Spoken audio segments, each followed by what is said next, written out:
नमस्कार. चुलीतून निघणारा धूर जास्तीत जास्त एखाद्या भिंतीला काळे करू शकतो, पण आकाशाला काळे करण्याचे सामर्थ्य त्या धुरात कधीही नसतं. यशाची पाठ कधीच सोडू नये, कारण यश हे कठीण परिश्रमाच्या पाठीमागे लपलेले असते. आपलं आयुष्य एखाद्या क्रिकेटच्या खेळपट्टीसारखं आहे.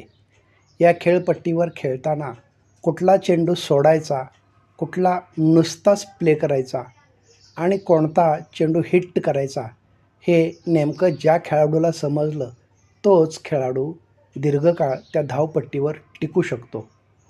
यशाचे डोंगर नेहमीच सुंदर आणि रेखीव दिसतात, पण तिथंपर्यंत जाण्यासाठी केलेला प्रवास कधीच सोपा नसतो. माणसाला आहार, निद्रा, मैथून याशिवाय इतर कोणतीही गोष्ट शिकल्याशिवाय येत नाही.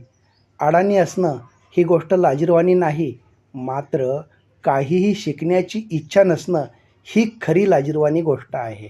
ज्ञान ही एक अशी संपत्ती आहे ज्याचा प्रकाश जीवनातील अंधारात मार्गदर्शक ठरतो. स्वतःच्या चुकीला वकील आणि इतरांच्या चुकीला न्यायाधीश होणाऱ्या माणसांशी हुज्जत घालण्यापेक्षा तुझंच खरं म्हणून संपवलेला विषय हा कधीही आपल्यासाठी चांगलाच असतो. धन्यवाद.